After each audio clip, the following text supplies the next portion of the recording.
Hi everyone, it's your boy Zach, and there are 35 hours left in the LAX comic book Kickstarter campaign, and I guess I'll go back and put the link to that in the last few videos because I forgot to.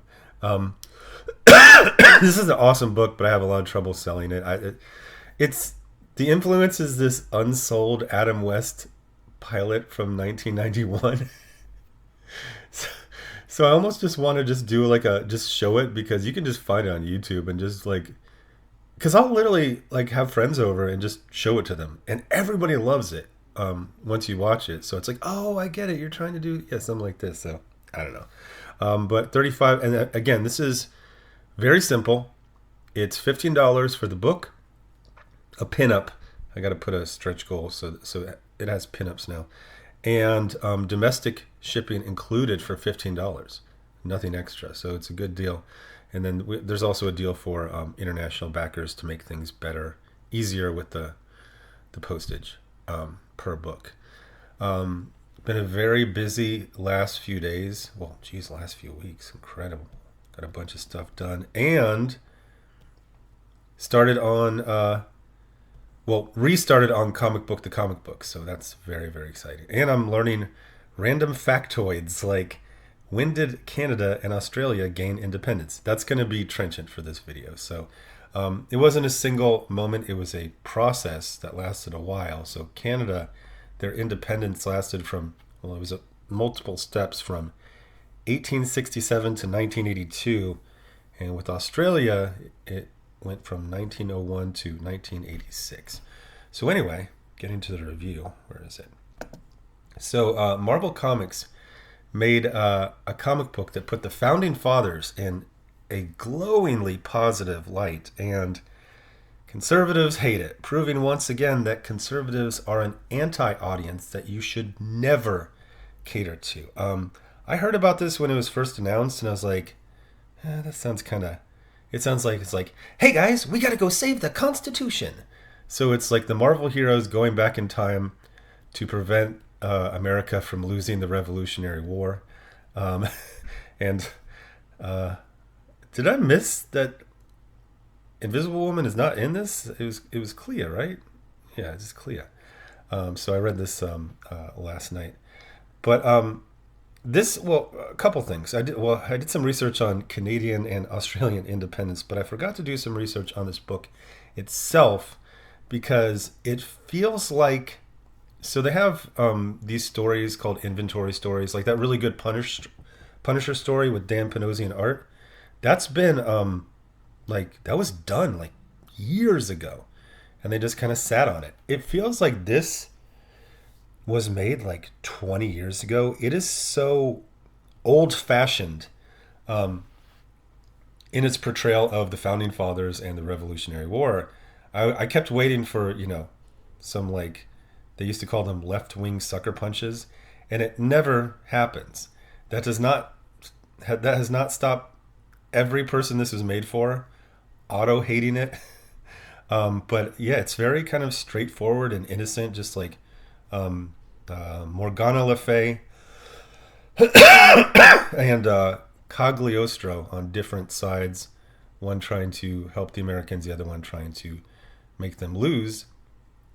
And so the main thing that I've seen conservatives complain about is that in an entire story that is overwhelmingly positive towards the founding fathers, the founding of the country, there is one character who plays devil's advocate while discussing their plan, and I believe he literally says, I'm going to play devil's advocate. I'm trying to find that page. I probably should have...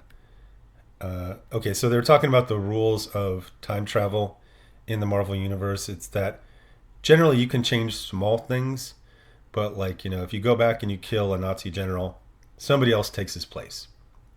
So the tide of history cannot be changed, but you can change like individual waves. So at one point, Bruce, who's kind of written kind of sassy in this in general, he goes, question, just to play devil's advocate for a second, would it really be so bad if Britain won the war? And he basically brings up the point. He goes, look at former colonies like Canada and Australia.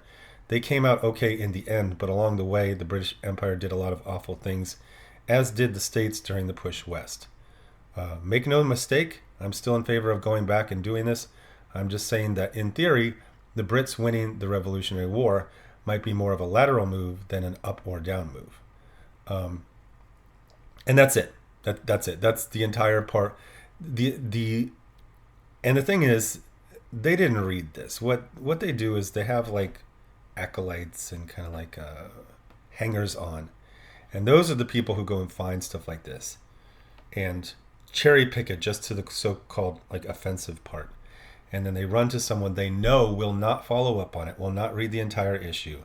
And so now we have the narrative that woke Marvel hates you and hates America, when it's an overwhelmingly really old-fashioned story. And there's one part where, and he even says, he goes, so Cap says, I can't believe you're actually suggesting this is a good idea to not help out. And Bruce says, I'm not, but my job as a scientist is to always look at every possible variable in every possible situation. That's it. And then they go back to a, very kind of simple, innocent, good guys versus bad guys. Again, I have not seen the Founding Fathers portrayed in such a glowing light in decades, which really makes me think this was created like decades ago and just kind of sat around, because it's like 1776, but it's 2025. Like, launch it in. You understand what I'm saying, right? My OCD is just killing me right now. It should be in 2026, not 2020. Yeah, it's gonna run until 2020. You should launch it in, like, you launch it in like January, so it ends in July. Like, oh, it's driving me nuts. But I actually found it pretty entertaining. It's a very, very kind of basic, old-fashioned story. I would love to know like the history of this. It feels like it was written and drawn when like Quesada was in charge. They used to do all kinds of just random. I remember even like at the AFES, which is like the department store for military bases.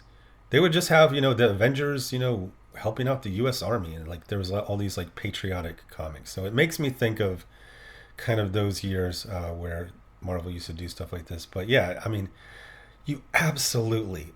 I mean, even that Clifton Duncan, he's like, this audience doesn't show up.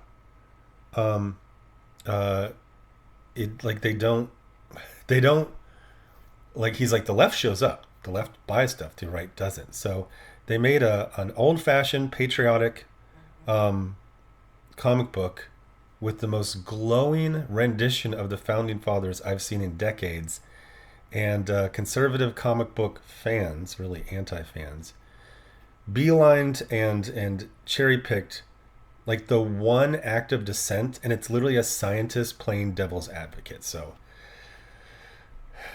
that's what you have there on a Friday. Weirdly enough, as kind of old-fashioned as this is, and with some really wonky art, I enjoyed it. I thought it was a good story. Now, yeah, Clea is just recently the Sorceress Supreme, but this could have been a last-minute artistic change. Maybe originally it was, Invisible Woman. But that's it. Yeah, no, I said my thesis at the end, so I guess you just reiterated. It's, conservatives are an anti-audience that should never be catered to. Anyway, LAX, you got the rest of today and all of tomorrow to back it. It's just really good. It's good. It's done. It's been printed. They're basically stapling it together right now. Although I only ordered 500 copies, so that's probably done, and they're probably mailing it. One thing I am curious about is, I was told that Ironsides 3, Possible Stars to Capture or Kill, plus their add-ons, I was told they went out like a week ago. I hit up the guy, the fulfillment guy.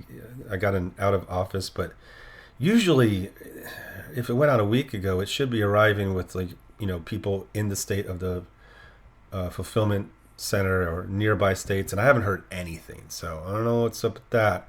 I was hoping to get that out because the idea was I was going to fulfill that, and then it by both Iron Sights 3 and LAX, and like, hey, you know, you really like this, and you got that book, and we got this other book. Now it's just like, we're gonna like cross each other. I still think it'll get there before LAX, but I just ordered all the Gemini mailers, which again, OCD bothering me. You can't, I didn't see a way to order like 200 at a time. You can order 100 of them or 135, something like that. my OCD is having a lot of problems. But yeah, I haven't seen, geez, just absolutely positive. They don't care. They don't care. You would think as patriots they would like a new generation to see this glowingly positive view of the Founding Fathers. They don't care. They're just old men, and they have that, what are they called, the Thanatos urge. They see their own death on the horizon. They just want everything to fucking burn. Give them super chats. Anyway, thanks for watching. I was trying to be slick and like make it, and okay, there's the button. Thanks for watching. Bye.